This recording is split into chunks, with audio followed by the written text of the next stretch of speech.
A gente começou falando, né, no primeiro vídeo desse mês sobre o Setembro Amarelo. Saúde mental ainda é um tabu. A gente fala muito de adoecimentos, de problemas de saúde física, mas a gente tem sempre um tom de voz mais baixo, um puxadinho para o canto quando vai falar de saúde mental. Mas saúde mental faz parte da saúde. E, na verdade, a saúde física e a saúde mental caminham ou devem caminhar juntas. E a gente falou também no vídeo anterior que um dos atores principais na prevenção do suicídio é a escola. Então, como é que a gente fala sobre isso? Como é que a gente inclui as crianças nesse movimento de prevenção que passa pelas escolas? As famílias, elas precisam ter tempo, de qualidade com os filhos, elas precisam construir uma relação que não se desfaça, que não adoeça gravemente na adolescência, que aguente o tranco da entrada na adolescência, que é sempre uma crise para todo mundo. Mas se a relação foi bem construída, ela passa pela crise, ela é sacudida pela crise, mas ela resiste. Então, as famílias, a gente vem falando aqui no Quer Saber, e tem muita gente falando sobre a importância de você construir uma boa relação com os filhos. Mas e essas questões da escola que estão explodindo, não é? Esses assassinatos em escolas, essas notícias que a gente ouve de alunos que agrediram professores, de professores que agrediram alunos. Como é que a gente lida com isso? Como é que a gente fala sobre isso com as crianças? Eu andei pesquisando e achei numa página do Instagram, Mind Lab, Laboratório da Mente, né? Umas dicas muito interessantes, bastante simples e por isso mesmo interessantes, que são reais, possíveis. Então, eles dão o título: Como conversar com os pequenos sobre violência nas escolas. Essas sugestões foram elaboradas por pesquisadoras do Grupo de Pesquisa e Estudos em Educação Moral da Universidade Estadual de Campinas, a Unicamp. Detalhe, para gente da minha idade, ou um pouco mais ou um pouco menos, educação moral pode causar um certo arrepio, porque a gente vai se lembrar lá das aulas de educação moral e cívica. Nada a ver. Aqui está falando com a formação da ideia de moral, de ética do ser humano. Tá? Eu não conheço a fundo o GPEM, mas acredito que eles que eles tenham estudado, por exemplo, a pessoa mais conhecida da pedagogia, né, desses estudos, que é o Piaget, mas também tem Vygotsky, tem mais uma porção de gente que fala da formação moral, do advento desse julgamento do que é certo, do que é errado, do que é bom para mim, do que é bom para o todo. Então é essa moral aqui que a gente está falando. Então eles dão 3 dicas, olha só 3 dicas, bem simples. Primeiro, respeite os limites da criança. Fale sobre a realidade, mas cuidado para, ao invés de conseguir o seu objetivo, que é fazer com que a criança se sinta segura e protegida na escola, ela não se sinta amedrontada. Não inunde a criança com informações que ela não possa processar, né? Fale aquilo que faz parte da rotina dela. Então, pergunte, e eu já fiz aqui um vídeo que fala assim, outras maneiras de você perguntar como ela foi na escola, né? Para que você consiga travar um diálogo, porque a criança um pouco maior, a gente pergunta, como foi na escola? Ela responde, tudo bem. Pronto, acabou. Você não fica sabendo nada. O que é tudo bem? Né? Como eu pergunto para eles, toda semana eu começo a sessão perguntando se estão bem e tal, como foi a semana. Porque nos separa, né, um encontro separa o outro, né? Um encontro se separa do outro por uma semana. E aí eu pergunto, como foi a semana? Eles respondem, 100% deles, normal. E aí normal, acabou o assunto. E aí eu pergunto, uma semana normal para você é o quê? Normal, normal. Tá, olha, deixa eu te falar como é uma semana normal para mim. Aí eu começo a falar, eu acordo às 6h15, eu faço isso, eu saio, eu faço isso, aí na hora do almoço eu faço isso. A sua semana também foi assim? Não. Aí fala como foi a semana.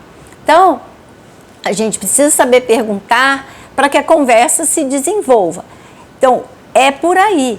Mas não inunde a crianças com informações, com advertências, porque ao invés de se sentir segura, ela vai se sentir assustada, amedrontada. Mas também não crie uma ilha da fantasia, onde todo mundo quer o bem da criança. Assim, infelizmente isso não é verdade. Então, dê alguns pontos de alerta para a criança, essas coisas de falar, olha, só o papai e a mamãe podem acompanhar você ao banheiro. Ah, se é uma criança muito pequena, alguém da escola pode, mas é a tia da sua sala. E ensine a criança a contar para você como as coisas acontecem, como são as brincadeiras. Leia temas que façam com que a criança traga para você informações. E aí você vai poder trabalhar. Gente, tem tanta coisa. Tem um livrinho que infelizmente eu ainda não consegui, mas que é de proteção da criança contra o abuso. Não me toca, seu boboca, para criança pequena. Então, tem muitos caminhos para você ir fazendo com a criança essa consciência, né? Você ir passando informações e criando para ela essa consciência do limite, da autoproteção e essa percepção do ambiente. Então, converse respeitando os limites da idade da criança, da maturidade da criança, das situações que ela vive. Segunda, reforce que a escola é um lugar seguro. E aí você precisa confiar na escola onde seu filho estuda. E você também precisa ter contato com a escola para você sentir isso. Porque se você não sente e fala, você não convence. Mas acompanhe a escola. E aí as pessoas falam, escola particular muito bem, quero ver escola pública. Olha, as experiências que eu tenho na escola pública são boas. Quando eu vou à escola conversar sobre algum cliente que eu esteja atendendo, que seja daquela escola, eu geralmente sou bem recebida. Excepcionalmente, acontece alguma coisa menos boa. Normalmente sou bem recebida e normalmente eu vejo o esforço de diretora, vice-diretora, coordenadora, supervisora, para que tudo seja feito da melhor maneira possível. Mas eu reforço, falta rede de apoio para as escolas. E não só as públicas, as privadas também.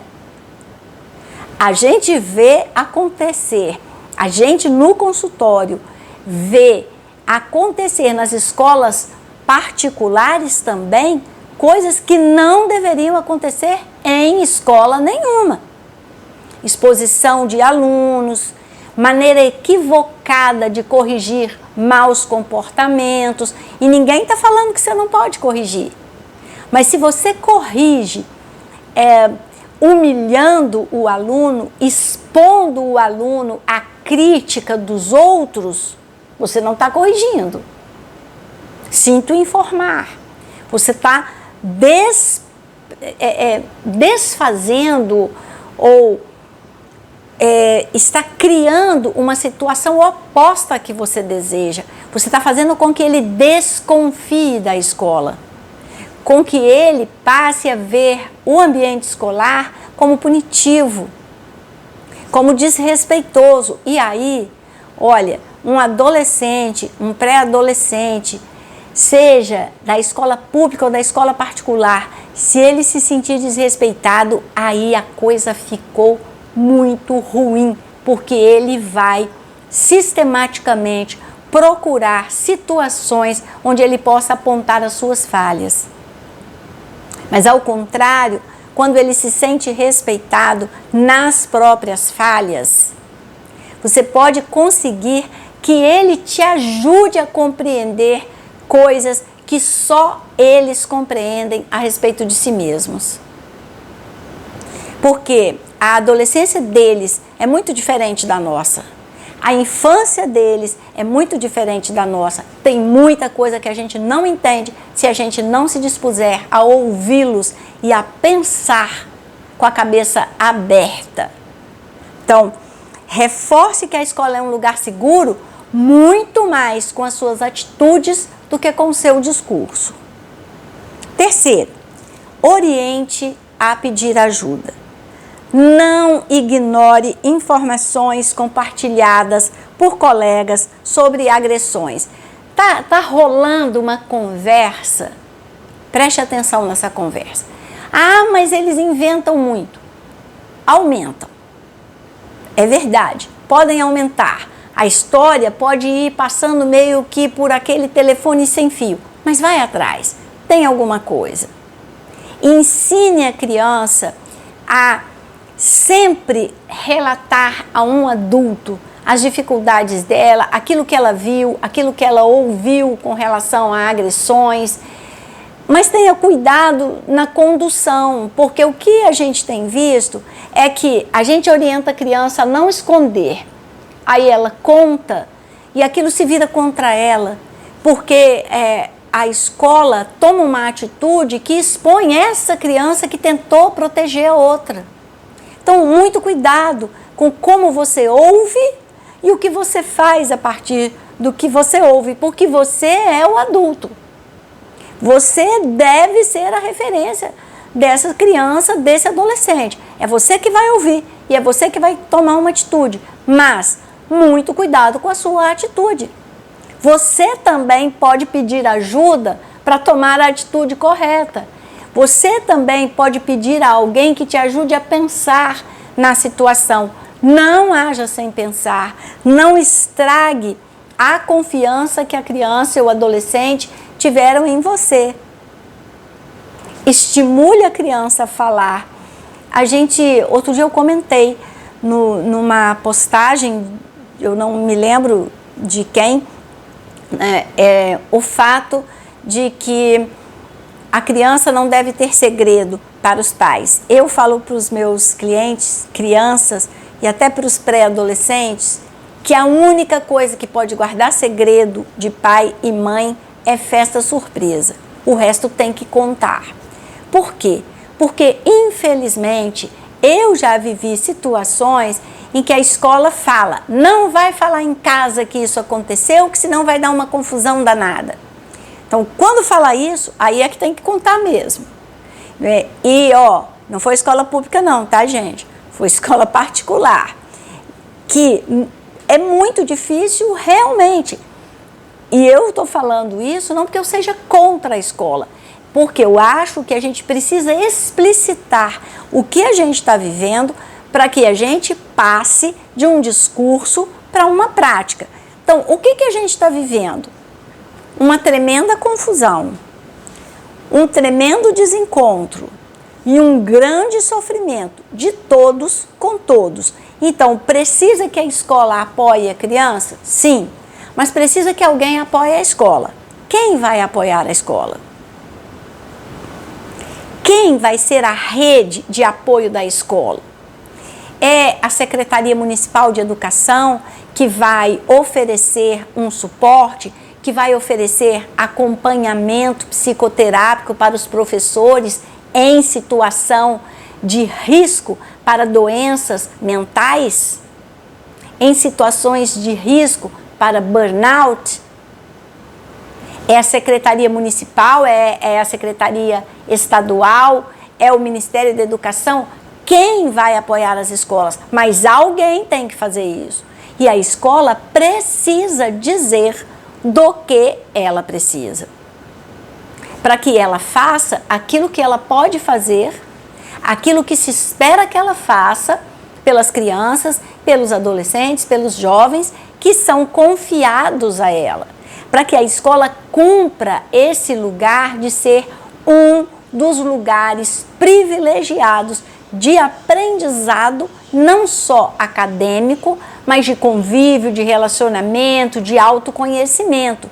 Então é preciso que haja um apoio também à escola, para que a escola consiga fazer isso, né? É preciso que a criança, o adolescente, possa buscar aquela ajuda lá dos adultos preparados e disponíveis. Mas esses adultos têm que ser preparados e estar disponíveis. Então, eles também têm que ter saúde mental para que eles sejam os adultos que as crianças e os adolescentes precisam que eles sejam. A gente precisa quebrar, abrir mão desse tabu de que não se fala de saúde mental, de que ter um adoecimento mental, psíquico, emocional, como você queira chamar, é uma vergonha, é um atestado de fracasso. A gente precisa acabar com isso. Ninguém sente vergonha de ficar hipertenso. Ninguém sente vergonha de ser diabético. Ninguém sente vergonha de gripar. Ninguém sente vergonha de ter qualquer adoecimento, de precisar fazer uma cirurgia. Mas todo mundo tem vergonha de estar frágil emocionalmente. Todo mundo tem vergonha de pedir ajuda quando não está aguentando o tranco das exigências que todo trabalho, toda a vida comum tem. Então a gente precisa se desfazer desse tabu para que as coisas funcionem como elas devem funcionar. Então, para que a gente possa ensinar nossas crianças a se prevenir contra violências na escola ou em qualquer outro lugar, mas para que a escola seja aquela que lá, né, naquele momento que a criança está na escola, o principal ator de proteção da criança. Então é preciso proteger todo mundo, a criança e a escola. Mas é preciso que a gente fale sobre isso, porque isso tem tudo a ver com o Setembro Amarelo. Se é na escola que as coisas acontecem, é na escola também que a gente pode começar a puxar o fio da solução. Não que a escola vá fazer a parte da família, mas às vezes as coisas que aparecem na escola é que vão dar para a família o alerta. E a escola precisa estar preparada, mas a escola precisa ser respeitada e precisa receber o apoio, o suporte, o preparo que exige, né, que essa situação exige para que ela possa agir de maneira a proteger a saúde mental de todos, dos professores, dos educadores e dos alunos também.